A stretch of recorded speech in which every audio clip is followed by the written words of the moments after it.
Un feliz sábado, hoy 2 de octubre, lección número 1, preámbulo de Deuteronomio, para memorizar. El que no ama, no conoce a Dios, porque Dios es amor. Primera de Juan 4:8. Querido Padre que estás en los cielos, santificado sea tu nombre. Te damos las gracias porque en tu santo día nos deleitamos en tu palabra y en la obediencia de ella en la congregación de los santos. Allégate a nosotros, Señor, en tu nombre. Amén. Para hoy sábado, segundo repaso.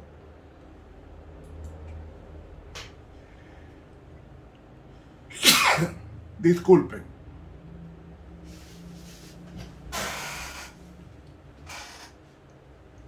¿Qué es un preámbulo? Preámbulo es la introducción que precede a las normas que forman parte de una ley o de una constitución. Eso es la palabra preámbulo. La lección de esta semana dice preámbulo, es decir, introducción a las normas de la ley. Eso es preámbulo. Lo que estamos haciendo desde ayer viernes es un preámbulo de lo que es el libro que vamos a estudiar durante todo el trimestre y cómo amar a la persona ley en su ley repetida en este quinto libro de Moisés.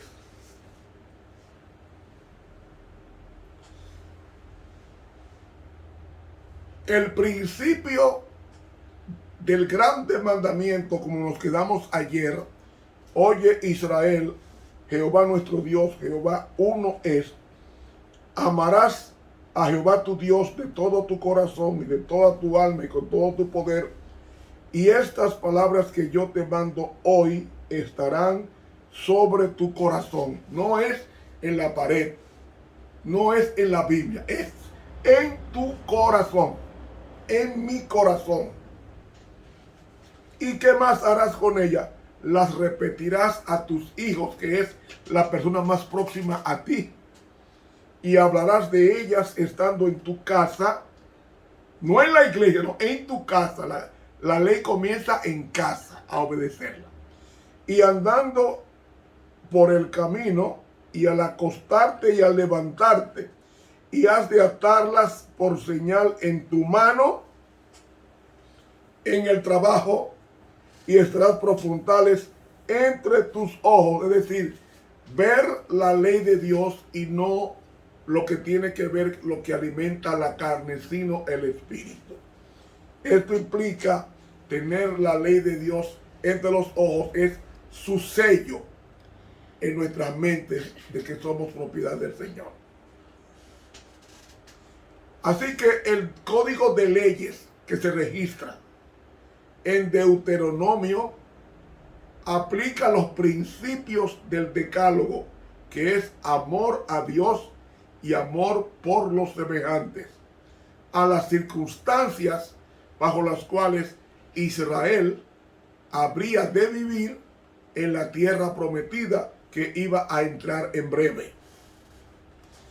Así que el tema del libro es la relación singular del pueblo de Dios como un pueblo especial, con un Dios singular, un Dios especial. Entonces Moisés, al seguir el tema, pone gran énfasis en el monoteísmo, porque todas las demás religiones enseñaban que había múltiples dioses, pero en la Biblia solamente habla de un Dios, no de varios dioses.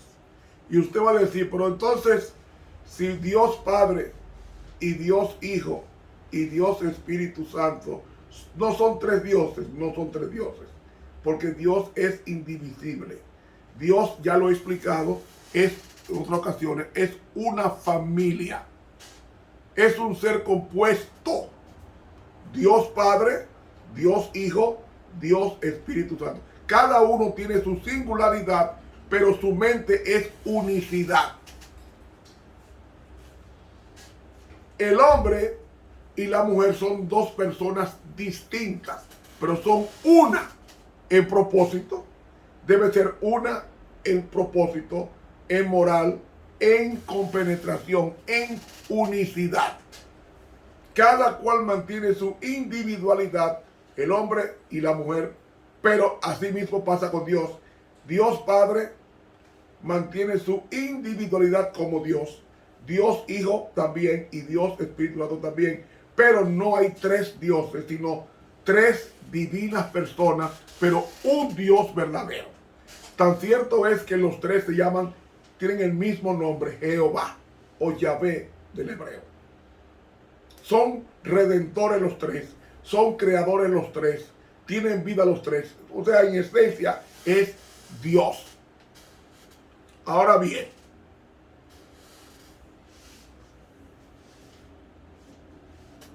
Moisés pone énfasis en el monoteísmo, es decir, de un Dios. Y de que hay un Dios verdadero y que la soberanía suprema de Dios está en el cielo, pero también está en la tierra. Y que su bondad y que su fidelidad y en su demanda rigurosa de la adoración y de exclusivo solamente para él en ese asunto, el servicio exclusivo, nos dice: no tendrás dioses ajenos delante de mí. La traducción debe decir: no tendrás otro Dios a mi mismo nivel o a mi mismo rango. Entonces, hermanos, la gran frase clave del pueblo de Dios de generación en generación ha sido: oye Israel, Jehová nuestro Dios, Jehová uno es. Uno en propósito. En propósito. Yo comparo a las tres divinas personas como mi país. Mi país tiene tres poderes. El poder ejecutivo, donde está el presidente de la República. El poder legislativo, que es el lugar donde se hacen las leyes. Y el poder judicial, que ese poder ejecuta las leyes o aplica las leyes emanadas del Senado y de la Cámara de Diputados o Representantes. Cada poder, el legislativo, no es mayor que el ejecutivo, ni el ejecutivo es mayor que el judicial. Los tres tienen los mismos niveles, pero los tres forman lo que llamamos Estado. No gobierno, no, Estado. El Estado está compuesto por tres leyes o por tres poderes. El poder ejecutivo, donde manda el presidente de la República. El poder legislativo, que es el Congreso, donde se hacen las leyes. Y el poder judicial, que es el poder que ejecuta y aplica las leyes aprobadas. Esos tres poderes se llama Estado. Pues como en la tierra hay leyes que deben aplicarse en la conducta humana, en la sociedad, también en el cielo hay un gobierno donde hay un rey. ¿Quién es el rey? El rey de reyes es Jehová de los ejércitos. Su territorio, cielos y tierra. Su ley, los 10 mandamientos. No puede haber una constitución, no puede haber una nación si no tiene sus leyes. Sus leyes. Pues así mismo pasa con Dios. Él tiene un reino universal. Y ese reino universal es administrado con su poder, con la aplicación de los 10 mandamientos en la sociedad. Todas las leyes todas derivan de los 10 mandamientos. No importa que sea el código anglosajón o el código napoleónico o el código islámico, todos en forma directa o indirecta tienen su esencia en los 10 mandamientos que promulgó Dios en el monte Sinaí en el año 1445 a.C. Todas. El no matarás de la Biblia es el no matarás para el código islámico, el no matarás para el código anglosajón, Estados Unidos e Inglaterra, y el no matarás del código napoleónico o código francés de 1804. Por eso, el libro de Deuteronomio se le llama la repetición de la ley. ¿Por qué? Porque Dios quiere que repitamos, así como Moisés hizo un repaso de la ley de Dios y de cómo Dios había conducido a su pueblo durante 40 años en el desierto. Dios quiere que nosotros repitamos su ley en nuestras mentes para que ésta se grabe, porque por la repetición se graban las cosas. ¿El carácter qué es? El carácter es la repetición de todas las cosas que hacemos. Entonces, si el carácter es la repetición de todas las cosas que hacemos, cuando Dios venga por segunda vez en gloria, ¿qué va a venir a buscar? El carácter, es decir, lo que yo soy. Si yo obedecí su ley, entonces yo tendré plasmado en mí el carácter de Dios. Si la desobedecí hasta el final, tendré el carácter no de Dios, sino del enemigo. Y entonces unos irán a vida eterna y otros a vergüenza y confusión perpetua, dice Jesucristo. Ese es el propósito de Deuteronomio, repetir la ley en tu mente y en el corazón del pueblo de Dios. Por eso, oye Israel, Jehová nuestro Dios, Jehová uno es repetido por Jesús, una extracción del libro de Deuteronomio capítulo 6 y el versículo 4. Y además, Dios había escogido a Israel para que fuera un pueblo especial, más que todos los pueblos que están sobre la tierra. Y así Él, en forma generosa, invita a su pueblo a entrar en esa relación pactual con Él. Porque tú eres pueblo santo a Jehová tu Dios. Jehová tu Dios te ha elegido para hacerle un pueblo especial, más que todos los pueblos que están sobre la haz de la tierra. No por ser vosotros más que todos los pueblos. Estoy leyendo a Deuteronomio capítulo 7 y versículos 6 al 9. No por ser vosotros más que todos los pueblos os ha querido Jehová y os ha elegido, porque vosotros erais los más pocos de todos los pueblos, sino porque Jehová os amó. Realmente en el hebreo dice, porque Jehová os ama, estén presentes. Porque Jehová os ama y quiso guardar el juramento que juró a vuestros padres, os ha sacado Jehová con mano fuerte y os ha rescatado de casa de siervos, de la mano de Faraón, rey de Egipto. Y entonces dice, conoce pues que Jehová tu Dios es Dios, Dios fiel, que guarda el pacto y la misericordia a los que le aman y guardan sus mandamientos hasta las 1000 generaciones, es decir, hasta siempre. He leído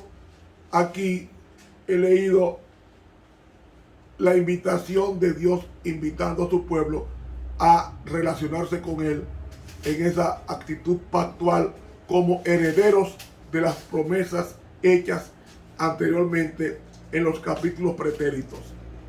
Y en consecuencia, al obedecer su santa ley, se colocarían como herramienta o representantes especiales de Dios en todas las naciones de la tierra, como dice Deuteronomio el capítulo 4 y el versículo 6, que dice: guardadlos pues y ponedlos por obra, son los mandamientos, porque esta es vuestra sabiduría y vuestra inteligencia en ojos de los pueblos, los cuales oirán todos estos estatutos y dirán: ciertamente pueblo sabio y entendido, gente grande es esta. Deuteronomio 4:6.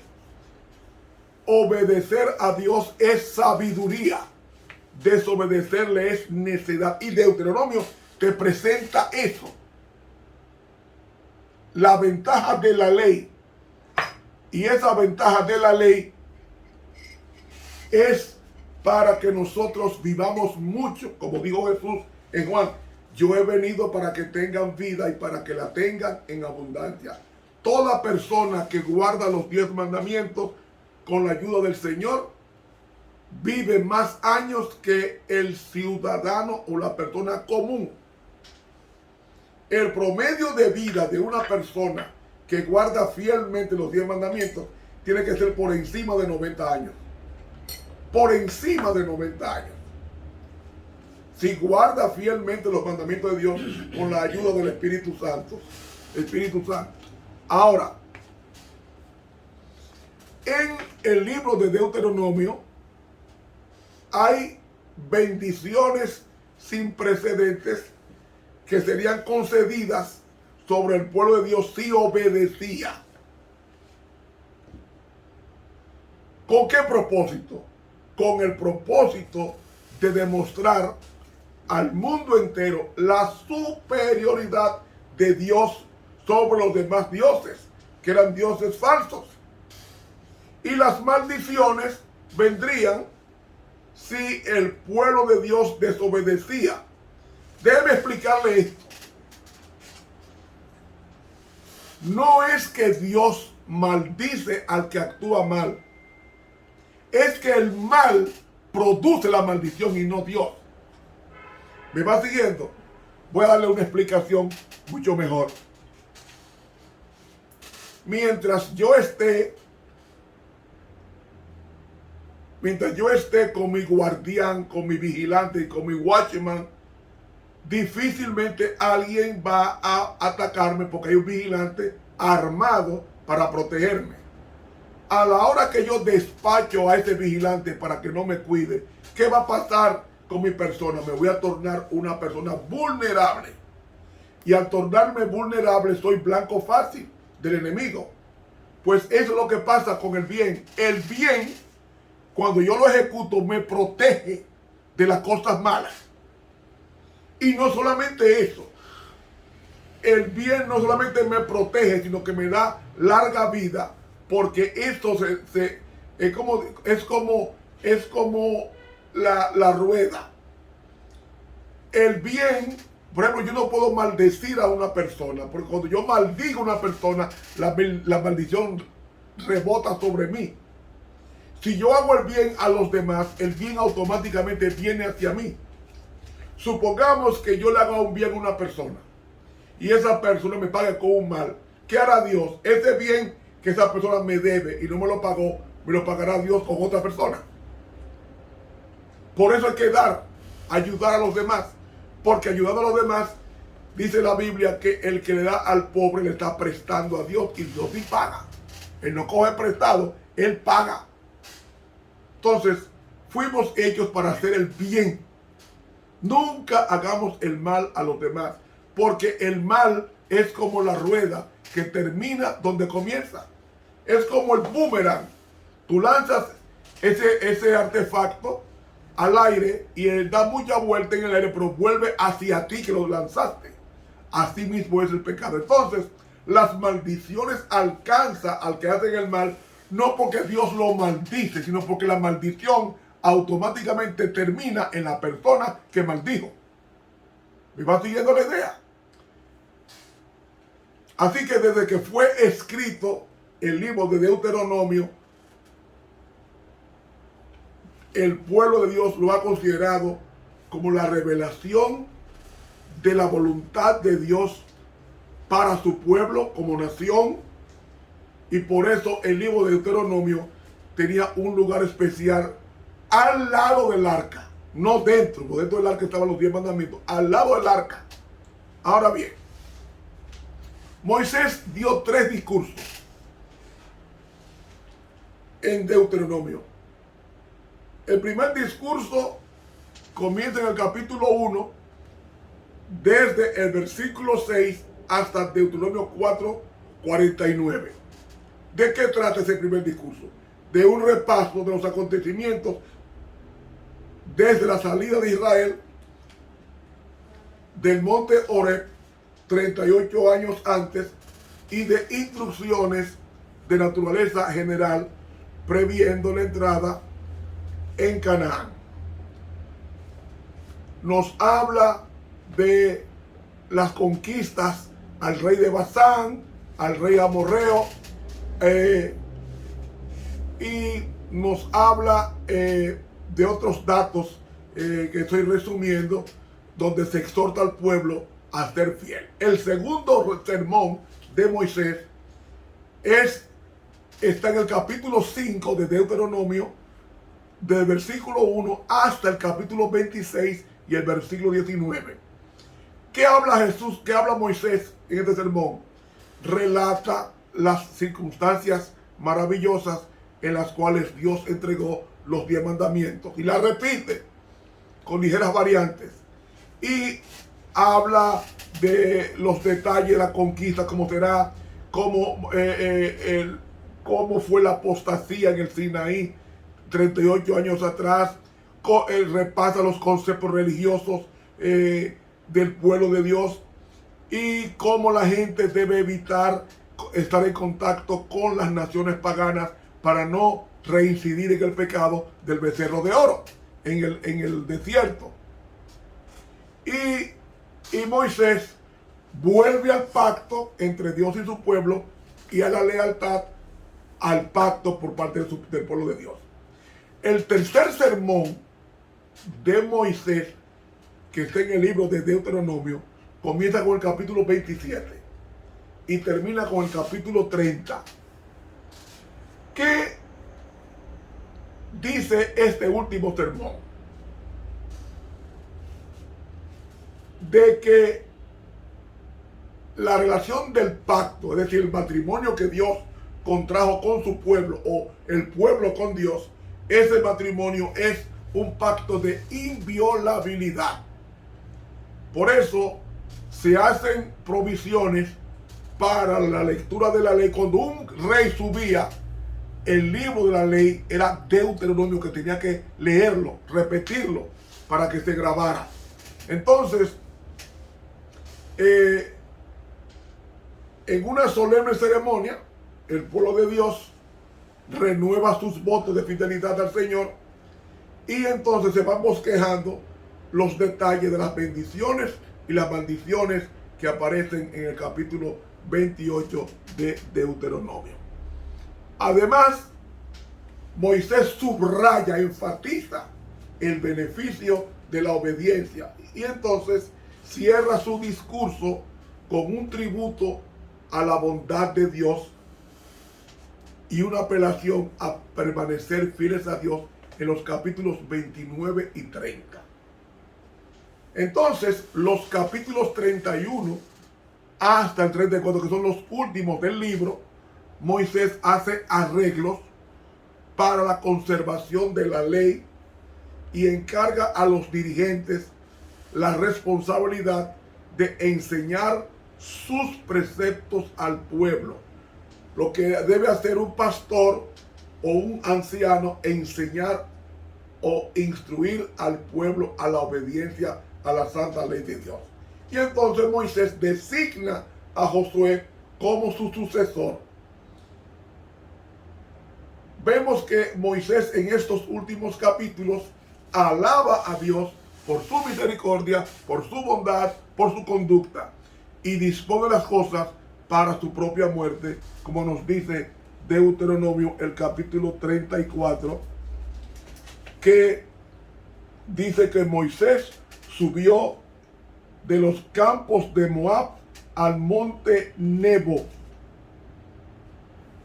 a la cumbre del Pisgah, que eso estaba al norte, que está frente a Jericó, y le mostró Jehová toda la tierra de Galaad hasta Dan. ¡Wow! Una panorámica tremenda. Y a todo Neftalí, que es la parte norte, la tierra de Efraín y de Manasés, y la tierra de Judá hasta la mar postrera, que es el mar Mediterráneo. Y dice, y la parte meridional, o sea, el sur, y la campiña, que es la cuenca de Jordán, la vega de Jericó, ciudad de las Palmas, hasta Zoar, que está al sur del mar Muerto. Y le dijo Jehová, esta es la tierra que juré a Abraham, Isaac y Jacob, diciendo, a tu descendencia la daré. Te la he hecho ver con tus ojos, mas no pasarás allá. Y murió Moisés allí, siervo de Jehová, en la tierra de Moab, conforme al dicho de Jehová. Dice Pategas y Profeta, página 510, que Moisés se acostó a reposar y ahí Dios lo puso a descansar. Y poco después, Dios Padre manda a Dios Hijo a levantar a Moisés de la muerte y se lo lleva al cielo, que luego lo vemos en la transfiguración de Mateo capítulo 17, cuando Cristo se transfigura y aparecen dos personajes, uno era Moisés y el otro era Elías. Elías era una representación de los vivos que van a ser trasladados al cielo sin conocer la muerte, y Moisés representaba a los muertos de Cristo que resucitarían en la segunda venida de Cristo para ser llevados al cielo junto con los vivos. Es decir, la vida de Moisés es una vida donde podemos ver que él en el capítulo 33 pronuncia una bendición final a las 12 tribus. Y allí cuando sube al monte Nebo, él ve la tierra prometida y Moisés es sustituido por Josué. Ahora bien, el último capítulo de Deuteronomio no lo escribe Moisés porque él murió. Este último capítulo lo escribió Josué. Ahora,